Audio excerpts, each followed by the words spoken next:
मेहनत करते हैं, पैसे कमाते हैं, अपने परिवार को और खुद को एक अच्छी लाइफस्टाइल देने का सपना देखते हैं। लेकिन कभी आपने सोचा है कि अगर आपके पास सही बीमा ना हो तो क्या आप जिंदगी को बिना किसी टेंशन के गुजार पाएंगे?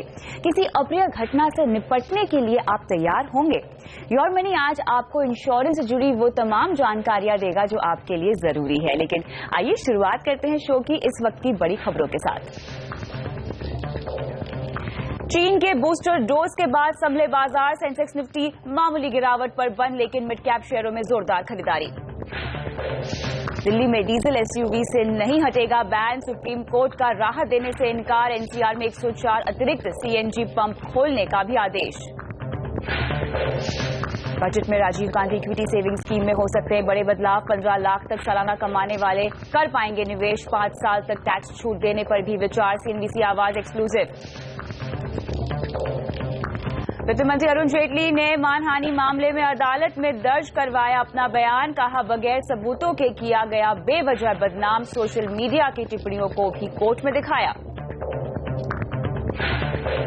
पाकिस्तानी प्रधानमंत्री नवाज शरीफ ने किया पीएम मोदी को फोन, हमले की निंदा के बाद सहयोग का दिया भरोसा, मोदी ने कार्रवाई की जोरदार शब्दों में बताई जरूरत।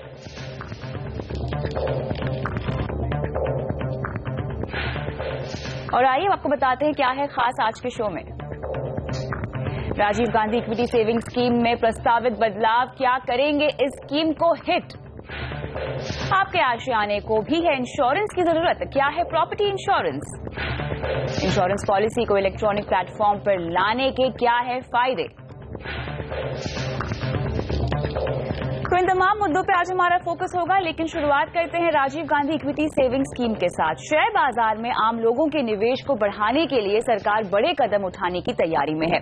सीएनबीसी आवाज को मिली एक्सक्लूसिव जानकारी के मुताबिक मौजूदा Rajiv Gandhi equity saving scheme की जगह नई स्कीम लाने वाली है, जिसका ऐलान बजट में किया जा सकता है। लेकिन निवेशकों के लिहाज से ये कदम जो उठाए गए हैं, जो प्रस्तावित बदलाव किए गए हैं, वो कैसे हैं? क्या वाकई इन बदलावों के बाद ये स्कीम आकर्षक बन पाएगी?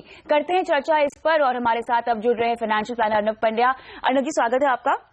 तो जो फिलहाल बदलाव बताए जा रहे हैं, जिनका ऐलान हो सकता है कि बजट में किया जा सकता है, जहां पे सालाना आय जो है वो 15 लाख रुपए अब कर दी गई है। जो 12 से 15 लाख रुपए अब कमाते हैं ईयरली, उन्हें फायदा हो पाएगा इस स्कीम में। साथ ही जो टैक्स बेनिफिट वाली बात है, टैक्स छूट की बात है, वो 3 साल से बढ़ाकर अब 5 साल कर दी गई है। साथ ही निवेश करने के तौर तरीकों में भी बदलाव करने की बात आई है।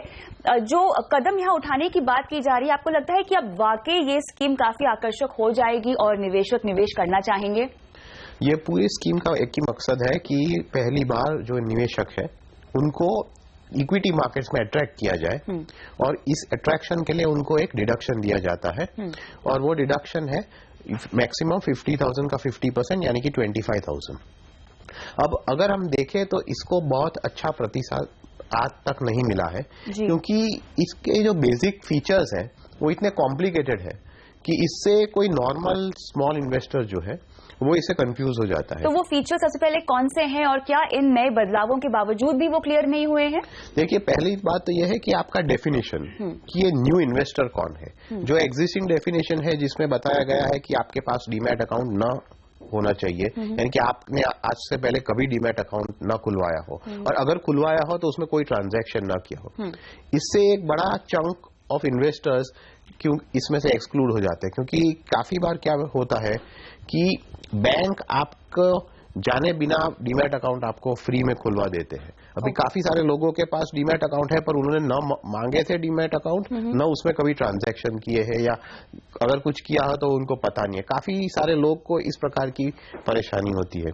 दूसरी बात यह है कि जो उनके कंडीशंस है कि एक बार आने के बाद इसका जो लॉक इन है उसका किस तरह से कैलकुलेशन होगा, वो भी कॉम्प्लिकेटेड है, क्योंकि पहले एक जो फिक्स लॉक इन है वो एग्जिस्टिंग साल जिसमें इन्वेस्ट किया उसके नेक्स्ट साल के मार्च तक उसको तो आप टच ही नहीं कर सकते। उसके बाद एक फ्लेक्सिबल लॉक इन आ जाता है। तो ये सब कंफ्यूजन है, जिसके हिसाब से छोटे निवेशक को ऐसा लगता है कि यहाँ क्यों जाए। और इसके सामने देखिए, अगर आप कोई और डिडक्शन हो, मान लीजिए कि आपको एटीसी में ईएलएसएस का डिडक्शन लेना हो, तो उसमें एक सिंपल चीज है, फंड में जाके आप निवेश कर देते हैं तो फिर 3 साल का लॉक इन है और कंडीशन सिंपल है। तो ज्यादा लोग उस प्रकार का जो डिडक्शन है उसका इस्तेमाल करते हैं। तो ये सब जो फैक्टर्स है उससे या तो लोग एक्सक्लूड हो जाते हैं या वो घबरा जाते हैं कि मुझे इसमें करना नहीं है। तो जो नए बदलाव यहाँ प्रपोज किए जा रहे हैं उनमें इस तरह की किसी भी बात नहीं की, ये बातें नहीं की गई हैं। तो जो बदलाव प्रपोज किए जा रहे हैं वो आपको कैसे लगते हैं? देखिए, अगर आप एक के बाद एक ये सभी प्रपोजल को देखें, पहले लिमिट 10 लाख की थी, फिर उसको 12 लाख की। अगर ये सेम लिमिट 15 लाख करेंगे तो इसमें कुछ बहुत बड़ा फर्क आने वाला नहीं है, क्योंकि आपको ये समझना होगा कि बेसिक स्मॉल इन्वेस्टर जो है वो हायर इनकम ब्रैकेट में नहीं है। जो जिसने कभी इन्वेस्ट नहीं किया है वो एक्चुअली लो इनकम ब्रैकेट में है, और वो लो इनकम ब्रैकेट वाले लोग आज ऑलरेडी कवर्ड है। तो अगर वो नहीं कर रहे हैं तो थोड़ी लिमिट बढ़ाने से उसमें कुछ होगा नहीं। दूसरी बात है कि आप ये पीरियड जो है 3 साल से 5 साल कर रहे हैं। बिल्कुल, पहले 1 साल था। हाँ। यानी कि एक ही साल में आपको बेनिफिट लेना पड़ता। देखिए, ये जो पीरियड बढ़ाते हैं उसमें आपका टोटल अमाउंट ऑफ डिडक्शन नहीं बढ़ता है, सिर्फ आप उसे स्प्रेड आउट कर सकते हैं।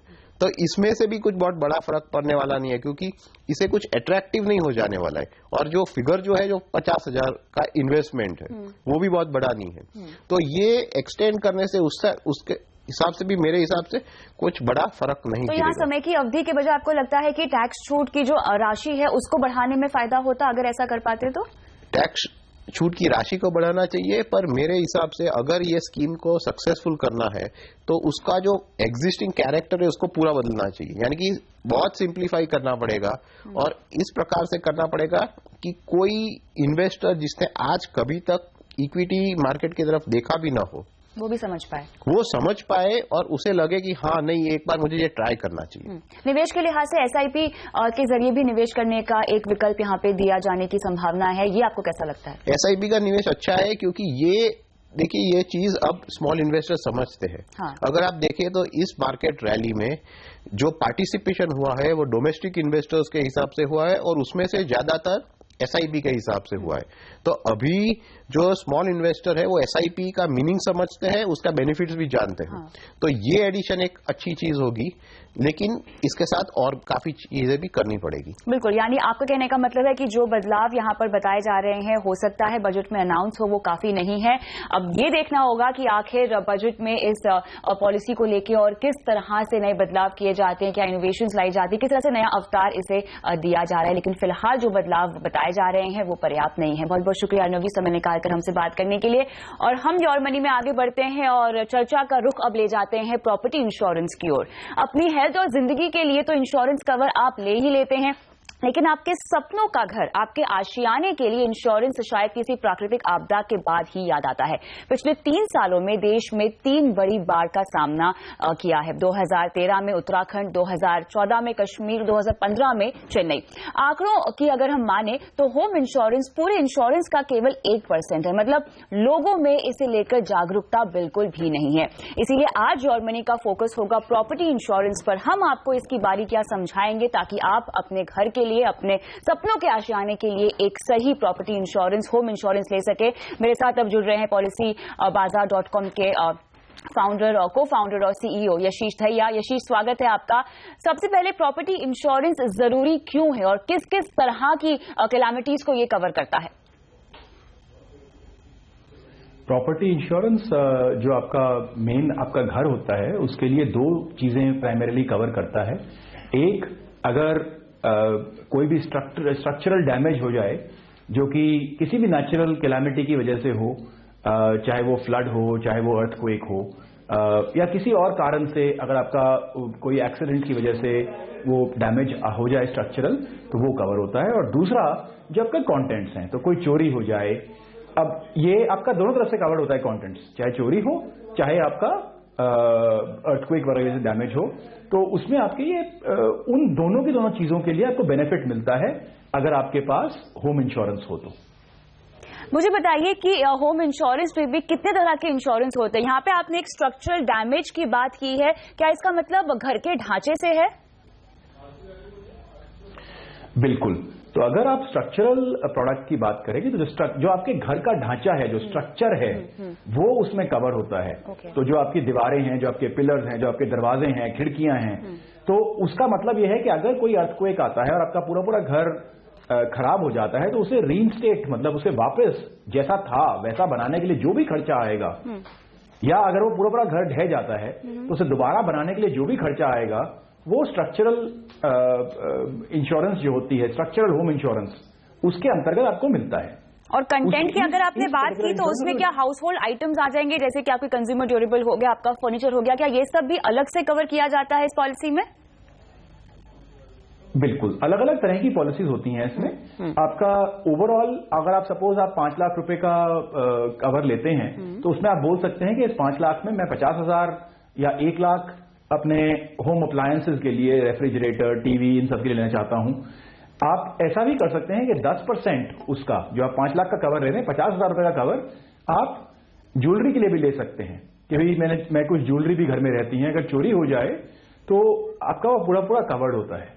तो इसमें अलग अलग तरह के सब लिमिट्स वाले होते हैं। कुछ पॉलिसी ऐसी भी होती है जिसमें सब लिमिट नहीं होती, या 5 लाख की पॉलिसी उसमें जो कुछ भी कवर्ड है कवर्ड होगा। कुछ पॉलिसीज में आपको बिल्स वगैरह की जरूरत पड़ती है, कुछ में आपकी अपनी डिक्लेरेशन शुरू में आपने कर दी तो उसमें आपको बाद में बिल्स की जरूरत नहीं पड़ती। तो तरह तरह की थोड़ी सी बारीकियां होती हैं पॉलिसीज में, बट हाँ, इसका मेन मतलब यही है कि अगर आपका के घर में चोरी हो जाती है या कोई अर्थक्वेक या किसी फ्लड की वजह से डैमेज हो जाती है आपकी प्रॉपर्टी, तो आपको उसका नुकसान नहीं भुगतना पड़ता, वो आपको नुकसान पूरी तरह से कवर मिल जाता है। तो मोटे तौर पे हमने ये समझा है कि यहाँ पे 2 तरह के होम इंश्योरेंस होते हैं। एक तो जो आपका स्ट्रक्चर, जो आपका घर का ढांचा है, उसको कवर करता है, और दूसरा जो आपके घर में कंटेंट है, जो सामान है, उसको कवर करता है। लेकिन मुझे बताइए यशीश के जब क्लेम की बारी आती है तो किस तरह से क्लेम किया जा सकता है, और क्लेम करते वक्त कंपनियां क्या क्या बातें ध्यान में रखती हैं? तो क्लेम में आपकी कंपनी 2 चीजें देखती हैं। एक कि भाई तो आपको क्या करना है, आपको एक क्लेम फॉर्म मिलता है, आपको उस क्लेम फॉर्म भरना होता है, और आपको क्लेम फॉर्म में अपना पॉलिसी की डिटेल्स मेंशन करनी पड़ती हैं, और जो जो चीजें आपकी गुम हुई हैं उनकी डिटेल्स मेंशन करनी पड़ती हैं। अब जो क्लेम में कंपनी देखती है, क्लेम में कंपनी 3-4 चीजें देखती हैं। पहली बात, जो चीजें आपने कही हैं चोरी हुई हैं वो वहां थी कि नहीं। भाई कोई ऐसे बिना मतलब कह दे कि मेरा घर में ज्वेलरी चोरी हो गया या ये हो गया। ज्वेलरी ज्यादातर पे कोई सवाल नहीं उठता, पर टेलीविजन चोरी हो गया, टेलीविजन था भी कि नहीं था। तो कभी कहीं उसका बिल था, या आपने पॉलिसी लेते समय बोला था कि मेरे पास ये टीवी है, ये मेरे पास ओनिडा का टीवी था या सोनी का टीवी था, आपने बोला हुआ है तो वो काफी है। दूसरा वो ये देखते हैं कि रीइंस्टेट करने के लिए, तो उसमें एक असेसर बैठता है, एक असेसर आता है। सपोज आपके घर का ढांचा गिर जाता है या उसको बहुत ज्यादा डैमेज हो जाता है घर के ढांचे को, तो एक लॉस असेसर आता है। वो ये देखता है कि इसको वापस मुझे रीइंस्टेट करने के लिए क्या पैसा लगेगा। और इसमें 2 तरह की वैल्यूएशन होती है। एक होती है आप पॉलिसी ले सकते हैं मार्केट वैल्यू के हिसाब से, कि भाई जो भी मार्केट वैल्यू होगी आपको वो मिलेगी। तो आपका घर अगर 50 लाख रुपए का था और वो घर आपका गिर गया तो आपको 50 लाख रुपए मिलेंगे। और दूसरा होता है कि आप कहें कि नहीं, मुझे तो सिर्फ 20 लाख का ही कवर चाहिए, तो आप डिसाइड कर सकते हो कि मेरे को कम कवर चाहिए। और या आप मार्केट वैल्यू पे जाइए, मार्केट वैल्यू जो भी मार्केट वैल्यू उस समय असेस की जाएगी वो आपको मिल जाएगी। चलिए, तो यहाँ पर इस तरह से क्लेम की प्रक्रिया भी आपको हमने समझा दी है। लेकिन अगर आपका खुद का घर है या आप रेंटल घर में रह रहे हैं, तब किस तरह का होम इंश्योरेंस आपको लेना चाहिए? साथ ही ये होम इंश्योरेंस आपकी जेब पे कितना भारी पड़ेगा, इस पे करेंगे हम चर्चा इस छोटे से ब्रेक के बाद।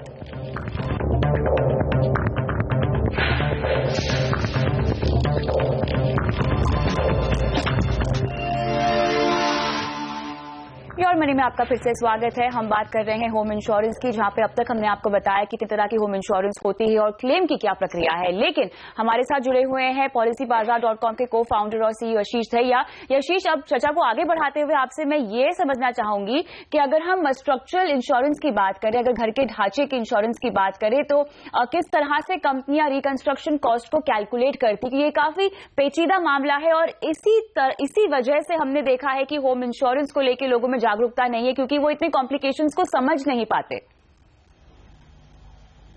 तो बहुत ज्यादा कॉम्प्लिकेटेड नहीं है, उसमें आपके घर की स्क्वायर फुटेज ली जाती है। तो जैसे आप शुरू में जब पॉलिसी लेते हैं तब आप बताते हैं कि भाई मेरा घर 5000 स्क्वायर फुट का है या 500 स्क्वायर फुट का है या 1000 स्क्वायर फुट का है। उसके हिसाब से आपको एक सम एश्योर्ड दिखाया जाता है। वो सम एश्योर्ड आपकी लोकेशन को देखते हुए, देखिए आजकल जैसे आप अगर कोई प्रॉपर्टी खरीदते हैं तो आपको स्टैम्प ड्यूटी देनी पड़ती है, तो उसकी एक तरह से प्राइस डिटरमिन्ड होती है। कई जगहों पे मार्केट वैल्यूज, काफी तरह से उनके पास तरीके होते हैं मार्केट वैल्यू असेस करने के। तो उस बेसिस पे कंस्ट्रक्शन कॉस्ट भी होता है कि भाई इसको रिकंस्ट्रक्ट करने का क्या खर्चा आएगा, 1000 रुपए स्क्वायर फुट आएगा, 2000 रुपए स्क्वायर फुट आएगा, 3000 रुपए स्क्वायर फुट आएगा। उसमें यह भी होता है किस तरह की फ्लोरिंग है, किस तरह की सीलिंग है, तो वो थोड़ी बहुत चीजें पूछते हैं, पर उसमें काफी फेयर रहता है। जो आपके घर का, जैसा आपका घर था, देखिए ऐसा नहीं है कि आपका घर आपने कंस्ट्रक्ट कराया था 1000 रुपए स्क्वायर फुट में, उसकी प्राइस 1000 रुपए स्क्वायर फुट है, आपका चिप्स का फ्लोर है, और आप कहें कि भाई मेरा घर टूट गया, अभी मुझे मार्बल की फ्लोरिंग करानी है। तो ऐसे नहीं होता इंश्योरेंस में। इंश्योरेंस एक पैसा बनाने का तरीका नहीं है। इंश्योरेंस अगर हमारा पैसे का नुकसान हो जाए तो उसकी भरपाई करने का तरीका है। तो जो आपकी एक्चुअल वैल्यू होगी तकरीबन उसके आसपास आपको मिल जाता है, और इसका असेसमेंट बेसिकली आपकी कंस्ट्रक्शन जो उन्होंने इनिशियली असेस किया होता है, कंस्ट्रक्शन क्वालिटी जो हमने डिक्लेयर किया हुआ है, और स्क्वायर फुटेज के बेसिस पे होता है। हाउस होल्ड इंश्योरेंस में भी तरीके होते हैं या टाइप्स होते हैं, या वो कौन सी बातें जो हमें ध्यान में रखनी चाहिए अगर हम कंटेंट या आपका जो घर का सामान है उसके इंश्योरेंस की बात करें? तो आपको एक तो हमेशा मार्केट वैल्यू पे चीज इंश्योरेंस लेनी चाहिए, और अपना ना जो सम एश्योर्ड होता है वो कम करा के थोड़ा बहुत पैसा बचाने की कोशिश नहीं करनी चाहिए, क्योंकि जो आपको सम एश्योर्ड है आपको मार्केट वैल्यू पे लेना चाहिए। जैसे आपका अगर टेलीविजन है, अगर टेलीविजन आपने 50,000 रुपए में खरीदा है और 50,000 रुपए में आता है, तो आप 50,000 रुपए का ही कवरेज लें, आप उसका 25,000 रुपए कवरेज ना लें, क्योंकि नहीं तो आपको मिलेगा 25,000 रुपए अगर वो गुम हो गया। और आप ले इसलिए रहे हैं कि अगर आपका टीवी गुम हो जाए तो फिर आपको नया टीवी लेना पड़ेगा, तो वो मार्केट वैल्यू वाला इंश्योरेंस लें, इंडेमनिटी वाला इंश्योरेंस ना लें, पहली बात। दूसरी बात, जो आपके फैक्ट्स हैं वो प्लीज थोड़ा सा ना डिटेल में डिक्लेयर करें जब आप ले रहे होते हैं, ताकि आपको क्लेम के दौरान परेशानी ना हो। तो वहां पे लिखा होता है आपके किस तरह के, आपके हाउस होल्ड कितना अमाउंट के हैं, 1 लाख रुपए के हैं, उसमें थोड़ा और डिटेल मेंशन कर दीजिए कि मेरा इस टाइप का रेफ्रिजरेटर है, इस टाइप का मेरा फ्रिज है, मेन जो इतने मेरे एयर कंडीशनर हैं, जो मेन हाउस होल्ड आइटम्स होते हैं अपने मेंशन कर दीजिए। फर्नीचर अगर है तो भाई मेरा ये, हर फर्नीचर का बिल नहीं हो सकता, पर अगर आप मेंशन कर देंगे कि मेरा ये वुडन फर्नीचर था, ये वो, तो उसमें थोड़ा बहुत फायदा हो जाता है शुरू में ही। अगर हो सके फोटो लेके लगा दीजिए, वो प्रूफ रहता है। देखिए इंश्योरेंस जब आपको क्लेम देने आएगा वो यही देख रहा है कि भाई ये चीज इंसान के पास वास्तव में थी कि नहीं थी, और वो एक तरह से इन्वेस्टिगेशन करता है उस चीज के दौरान। और जितना प्रूफ शुरू में डाल देंगे उतना आपके लिए आसान रहेगा बाद में, क्योंकि उसको पैसा भरना है, उसको पैसा नहीं। तो देखिए इंश्योरेंस ऐसी चीज है, अब आप 15 लाख रुपए का इंश्योरेंस 2,500 रुपए में ले सकते हैं जी। इंश्योरेंस का 15 लाख रुपए का आपका आप अगर इंश्योरेंस ले रहे हैं 2,500 रुपए में आ जाएगा, 2,500 रुपए साल का, 200 रुपए महीने का आ जाएगा। मैं प्रीमियम पर ही आ रही थी, आपसे ये पूछना चाह रही थी, जो आपने 2,500 और लगभग 4,000 के आसपास की प्रीमियम की रेट बताई है, वो कितने तक के सम एश्योर्ड की आप बात कर रहे हैं, या स्ट्रक्चर प्लस कंटेंट, किस तरह की पॉलिसी की आप बात कर रहे हैं? अलग अलग पॉलिसीज के लिए अलग अलग प्रीमियम होगा? हाँ, थोड़ा थोड़ा वेरिएंस रहता है, but typically home insurance policy अगर आप 15 लाख रुपए की ले रहे हैं, जिसमें आपका कंटेंट्स एंड स्ट्रक्चर आपका इंक्लूडेड है, तो आपको तकरीबन ये 2,500 से 4,000 रुपए की मिलेगी। इसमें लेकिन थोड़ी बहुत और चीजें देखिए, जैसे कोई टेररिस्ट स्ट्राइक कवर्ड है कि नहीं, आप मैक्सिमम कवरेज वाली पॉलिसी लीजिए। तो मेरे हिसाब से होम इंश्योरेंस एक ऐसी चीज है जो कि लोग बहुत कम समझते हैं, तो जो मैक्सिमम कवरेज है वो वाली पॉलिसी लीजिए। 4,000 की बजाय 2,500 की लेने की कोशिश मत कीजिए, क्योंकि अभी तो नुकसान जी 300-400 रुपए आप भर रहे हैं महीने का जी, लेकिन अगर नुकसान होता है बड़ा, आप ले तो इसीलिए रहे ना कि अगर बड़ा नुकसान हो तो वो कवर हो जाए। बिल्कुल, तो और आपको पूरी तरह से बेनिफिट मिलना चाहिए, कोई क्लेम की परेशानी नहीं होनी चाहिए। तो इसलिए एब्सोल्युटली, और इसीलिए होम इंश्योरेंस लेना जरूरी भी है। जैसे कि हम अपनी लाइफ के लिए टर्म प्लान लेते हैं, हेल्थ प्लान लेते हैं अपने लिए, अपने परिवार के लिए, उसी तरह थोड़े से पैसे बचाने के चक्कर में आप होम इंश्योरेंस ना ले, ऐसा बिल्कुल भी ना करें। फुल कवर और मैक्सिमम बेनिफिट वाली पॉलिसीज ले, और अपने घर के आशियाने को, अपने सपने को आप बरकरार रखें और उसके बारे में भी सोचें। इसीलिए होम इंश्योरेंस काफी जरूरी भी है। रुकते हैं फिलहाल एक ब्रेक के लिए, लेकिन ब्रेक के बाद योर मनी में शुरू करेंगे सवाल जवाब का सिलसिला। बने रहें।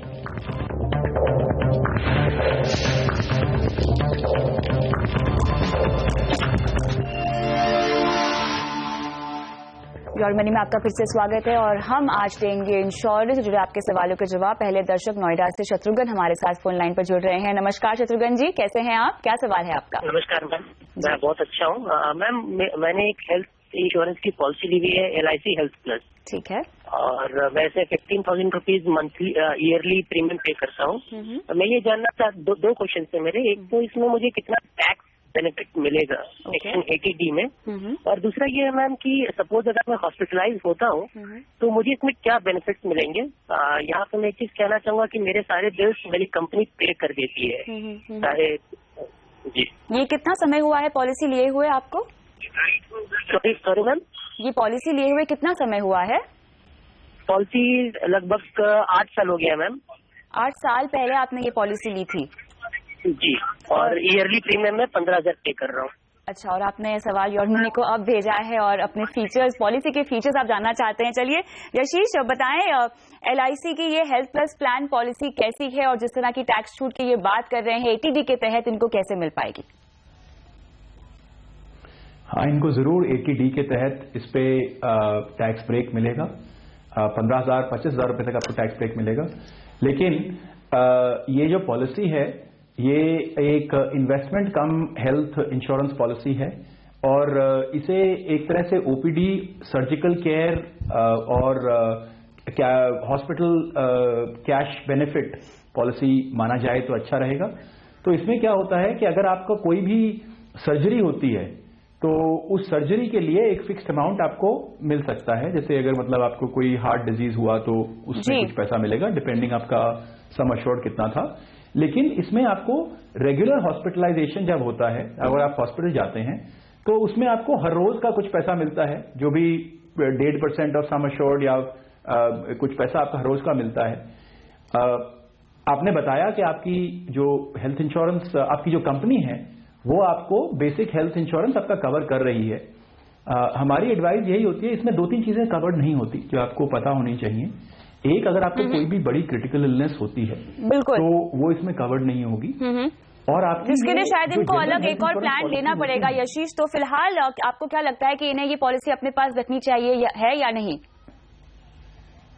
अभी 8 साल हो गए, अब क्या सोचना, अब तो पॉलिसी पूरी करिए क्योंकि एटलीस्ट आखिर का बेनिफिट आपको मिल जाएगा। बिल्कुल। पर एज अ नई पॉलिसी लेने के लिए मैं कहूंगा पहले हेल्थ इंश्योरेंस लें।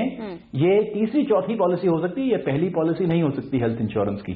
आप पहले हेल्थ इंश्योरेंस लें, फिर क्रिटिकल इलनेस लें, उसके बाद आप हॉस्पिटल कैशबैक की बात करें या सर्जिकल बेनिफिट। चलिए शत्रुघ्न जी, आपकी पॉलिसी रख सकते हैं लेकिन आगे चल के आपको एक प्योर हेल्थ प्लान लेना पड़ेगा। गुड़गांव से नीरज सिंह हमारे साथ फोन लाइन पे है। नमस्कार नीरज जी। हाय, गुड इवनिंग। गुड इवनिंग, बताइए क्या सवाल है? मैंने अभी तक फ्रीलांसर था। हाँ। मैंने अभी रिसेंटली एम्प्लॉयमेंट ज्वाइन किया है। ओके। तो मेरे पास कंपनी की तरफ से हेल्थ कवर है, लाइफ कवर है एंड एक्सीडेंट कवर है। ठीक है। बट मैं टर्म प्लान बाय करना चाहता हूँ। ठीक है। तो उसके लिए मैंने शॉर्टलिस्ट किया है PNB मेटलाइफ एंड HDFC। चलिए बताते हैं आपको कि कौन सा बेहतर है। यशीश, समय थोड़ा सा कम है, PNB मेटलाइफ मेरा टर्म प्लान इनके लिए सही होगा? बिल्कुल सही होगा, बहुत अच्छी कंपनी है, पंजाब नेशनल बैंक के साथ है और मेटलाइफ दुनिया की सबसे बड़ी लाइफ इंश्योरेंस कंपनीज में से है और उनकी मैनेजमेंट और CEO बहुत स्ट्रांग है। तो मैं किसी भी तरह से ये नहीं कह रहा कि मतलब हेल्थ के HDFC में कोई परेशानी है, लेकिन मैं ये कह रहा हूं कि PNB मेटलाइफ के नाम से आपको कोई घबराहट नहीं होनी चाहिए और आप प्रोसीड कर सकते हैं। प्लान स्ट्रांग है, आपके बेनिफिट्स हैं वहां पर, अलग ही बहुत सिंपल प्लान है, डेथ बेनिफिट है। उसमें थोड़े और दोनों प्लान HDFC और PNB मेटलाइफ दोनों के प्लान में आपके पास इनकम बेनिफिट वगैरह हैं, तो आप प्लीज आराम से बेझिझक होकर खरीदिए। तो नीरज, यहाँ पे अच्छा फैसला, आप PNB मेटलाइफ मेरा टर्म प्लान ले सकते हैं। इसी के साथ यशीश, बहुत बहुत शुक्रिया समय निकालकर आज तमाम सवालों का जवाब देने के लिए। लेकिन योर मनी में अगर आप भी अपना कोई सवाल पूछना चाहते हैं जो कि mutual fund, insurance, credit card, loan या पूरी फाइनेंशियल प्लानिंग से जुड़ा हुआ है, तो अपना सवाल अपने कॉन्टैक्ट नंबर और लोकेशन के साथ ट्विटर ID @kavita.th या फिर हमारी email ID mf@moneycontrol.com पर आप भेज सकते हैं। नमस्कार।